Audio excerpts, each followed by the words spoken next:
Bismillahirrahmanirrahim. Assalamualaikum warahmatullahi wabarakatuh. Salam sepak bola untuk penggemar sepak bola, khususnya sepak bola Indonesia. Ini Bindana Channel bukan channel pandit sepak bola, namun hanya penggemar sepak bola yang ingin menyuarakan suaranya dan aspirasinya tentang sepak bola, khususnya sepak bola Indonesia.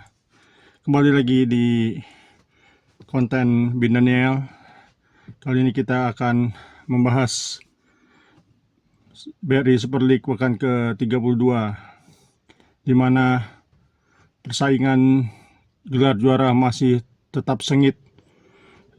Title race antara Persib dan Borneo masih terus berlanjut, di mana pada pekan ke-32 ini Persib Bandung berhasil memupus harapan juara dari Persija Jakarta dengan mengalahkan Persija 1-2 dalam Super Big Match yang digelar di Stadion Segiri. Sementara Borneo berhasil menaklukkan Bali United di kandang Bali United dengan skor 2-3. Ini pertandingan cukup seru karena berbalas gol, di mana Bali sempat unggul duluan 1-0 dari pemain Jepang Yachida, lalu dibalas oleh Borneo di babak kedua dari tembakan keras Mario Peralta. Lalu Peralta mencetak gol lagi melalui titik penalti. Lalu Bali menyamakan kedudukan melalui gol bunuh diri, dan gol kemenangan dari Borneo dicetak oleh Juan Villa. Dengan hasil ini Borneo tetap mengikuti Persib dengan poin yang sama, 75. Ya, kalau tidak salah 75. Jadi sepertinya gelar juara dari BRI Super League akan berlanjut sampai ke pekan ke-34. Ini cukup seru ya, karena di pekan ke-32 ini mereka sama-sama Persib Bandung melawan tim kuat Persija, dan Borneo juga melawan tim kuat Bali United, di mana pada putaran pertama Borneo juga kalah di kandang sendiri dari Bali United. Jadi ini sangat seru untuk perebutan title race di zona degradasi. Paling hanya tinggal menyisihkan satu slot karena Semen Padang dan PSBS Biak sudah dipastikan degradasi ya. Dan satu slot ini akan diperebutkan oleh Persis Solo yang kemarin pekan 32 berhasil menahan seri Persebaya, dan Madura United kalah dari tuan rumah Bayangkara. Oke, kita bahas pertandingan Persib Bandung dengan Persija, di mana ini super big match, sangat panas, di mana sebelum pertandingan banyak drama-drama yang terjadi, dan setelah pertandingan juga ternyata drama-drama itu terus berlanjut ya. Paling saya bahas sedikit tentang pertandingannya karena banyak dari channel-channel yang lain, pengamat sepak bola lain dan pandit sepak bola juga yang sudah membahas secara teknis. Persib sama seperti di putaran pertama, Persib hanya bermain menunggu. Dari ya, ini ciri khas dari Bojan Hodak, menunggu dengan bertahan dan melakukan serangan balik. Sama juga seperti di putaran pertama, Persija menguasai pertandingan. Pertama di awal pertandingan, pressing Persija cukup gila ya, terutama dari Hanan, Alano itu pemain depannya, dan Aladin cukup bagus ya pada pertandingan ini.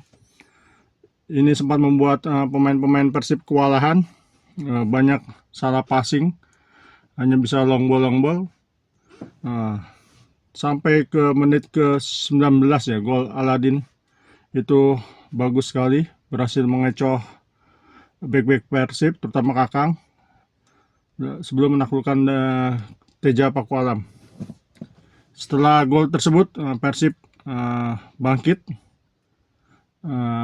berusaha keluar menyerang, Itu terbukti dari kesalahan yang dilakukan oleh pemain Persija, Van Basten, yang dipres oleh Adam Alis. Adam Alis dengan cerdik ya berhasil mengepres Van Basten, sehingga Van Basten melakukan kesalahan dengan pressing, berhasil menaklukkan Eduardo. Setelah itu tidak membutuhkan waktu lama, Adam Alis juga berhasil mencatatkan gol keduanya, melakukan brace, yaitu setelah menerima umpan matang, umpan terobosan dari Tom Hai. Adam Alis berhasil unggul lari dari bek Persija. Dia berhasil unggul lari, lalu dengan tenang berhasil menaklukkan Eduardo. Hampir sepersekian detik Adam Alis itu hampir gagal ya, tapi dia lebih cepat dalam mengeksekusi atau menendang bola. Setelah unggul, Persib kembali lagi menunggu. Persija menyerang secara sporadis ya, banyak peluang dari Excel, dari Alano, tapi sayang Teja Pakualam bermain baik sampai akhir pertandingan. Skor tidak berubah. Dengan hasil ini Persija harus memupus harapannya untuk meraih gelar juara BRI Super League karena berjarak 10 poin sekarang dari Persib Bandung dan Borneo. Jadi otomatis sekarang total race menyisakan 2 tim, Persib Bandung dan Borneo. Jadi ini mungkin sampai pekan ke-3-4 nih akan seru pertarungan, walaupun kans juara masih dipegang Persib apabila berhasil memenangkan 2 pertandingan terakhir. Besok pekan 3 Persib harus bertandang ke PSM, ke Parepare, dan Borneo akan bertandang ke Persijap. Ini sih sepertinya dua-duanya tidak akan menemui masalah ya, karena PSM juga sudah lolos dari degradasi, Persijap juga sudah memastikan lolos dari degradasi, jadi tidak ada beban dari kedua tim. Dan terakhir, Persib harus menjamu di pekan 3-4, Persib harus menjamu Persijap Jepara. Sedangkan Borneo cukup berat juga, tricky, harus menghadapi Malut United. Apakah mantan Persib akan membantu Persib menjadi juara ketiga kali berturut-turut, dimana kita tahu di Malut United itu ada DDS, ada Siro, dan ada Gustavo Franca. Nah, ini seru sampai pekan terakhir. Apakah mantan Persib bisa memberikan manfaat untuk Persib? Kita perlu nantikan sampai pekan ke-3-4. Kita kembali lagi ke partai Persija Persib. Ini sebelum pertandingan ada drama tentang venue pertandingan. Dan setelah pertandingan juga, wah ini seru juga. Ada indikasi dari beberapa pemain Persija, dari Eduardo, dari Kapten Rizky Ridho dan Witan, dimana Eduardo diindikasikan melakukan pukulan terhadap Beckham Putra, dan Rizky Ridho juga ada indikasi melakukan jenggutan kepada Beckham Putra juga, dan Witan juga sama, ada indikasi melakukan pukulan. Jadi sangat memalukan ya sebenarnya. Padahal yang dilakukan Beckham itu tidak terlalu luar biasa. Beckham dilihat dari tayangan dia hanya loncat-loncat kegirangan ya, dimana ini adalah partai besar, partai yang menentukan untuk Persib. Jadi sepertinya wajar kalau Beckham melakukan loncat-loncat kegirangan untuk merayakan kemenangan, karena ini termasuk partai yang berat untuk Persib Bandung dalam melakukan title race dengan Borneo. Tapi sepertinya pemain Persija tidak terima. Pertama Alano yang menghampiri Beckham, lalu disusul oleh Eduardo. Nah, di situ sudah mulai ricuh, di mana pemain kedua tim mengerubungi Beckham, tapi Eduardo, Rizky Ridho dan Witan melakukan colongan. Ini sangat memalukan, apalagi dilakukan oleh Rizky Ridho sebagai kapten. Dia juga kadang dia menjadi kapten di tim nasional Indonesia. Jadi ini sangat memalukan ya untuk seorang pemain yang menjabat kapten, melakukan tindakan yang tidak gentle, bukan memisahkan dan melerai perseteruan, malah melakukan colongan jenggutan. Itu saya rasa Rizky Ridho ke depan harus dicopot dari ban kapten tim nasional. Kalau J.I. tidak ada, tidak pantas seorang yang harusnya dijadikan panutan melakukan tindakan seperti itu. Ini juga jadi tidak membuat grassroots atau para supporter berdamai ya. Dengan kejadian ini di luar, malah banyak beberapa titik di Purwakarta, di Kerawang, di Bogor, itu terjadi bentrokan antara kedua belah supporter, malah ada yang korban meninggal kalau tidak salah, tapi saya belum tahu pasti dari pihak mana dan apakah benar ada yang korban meninggal. Dan ada juga kelompok oknum dari The Jack yang mendatangi pedagang-pedagang rumah makan Sunda di Bogor, di Samarinda juga kalau tidak salah juga sama. Ini sangat memalukan juga untuk persepak bolaan Indonesia, karena sering terjadi seperti ini, supporter tidak terima kekalahan timnya, sehingga orang lain yang tidak tahu apa-apa, malah pedagang yang sedang mencari rezeki terkena kerugian. Ini sebagai harus dibenahi ini untuk persepak bola Indonesia, untuk para supporter. Supporter ini melihat atasnya, Ketua Umum The Jack juga, Diki Sumarno juga bukan mendinginkan suasana, malah statement-statementnya itu malah membuat rusuh grassroots. Apalagi terbaru juga Kapten Rizky Ridho nih.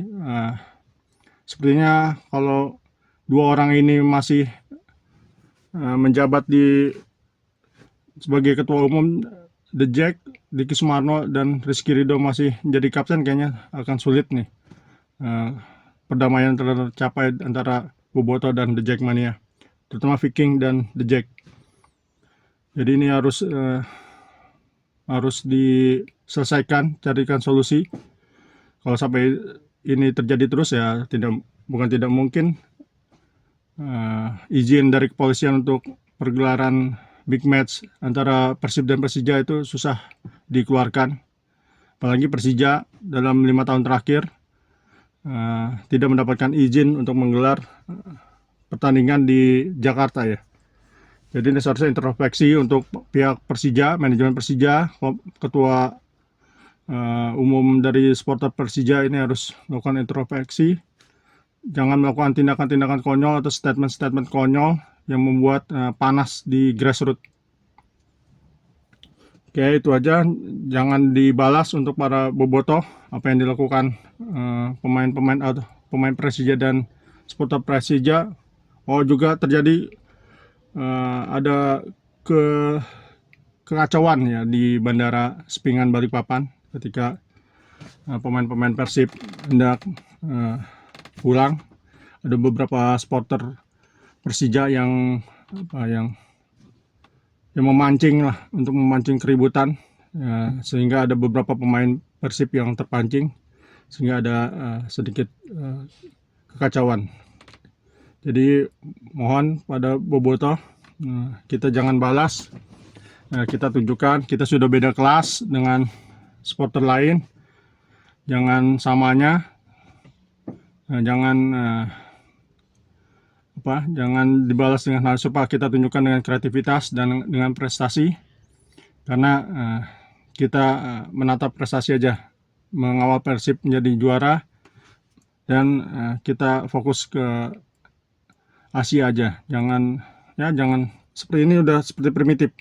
Ini sudah terjadi beberapa tahun yang lalu.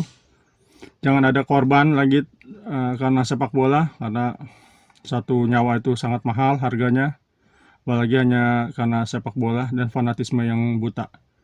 Oke Bobotoh, sabar, jangan samanya, kita fokus ke hal yang lebih positif aja. Dan kita tunjukkan dengan yang lebih kreatif dan sehat. Oke, itu aja. Kita tunggu lagi pekan ketiga dan 34, kita kawal Persib apakah bisa juara untuk ketiga kalinya. Apabila ada kritik dan saran, mohon masukannya untuk perkembangan channel ini. Oke, terima kasih. Oleh Barakallahu Fiik.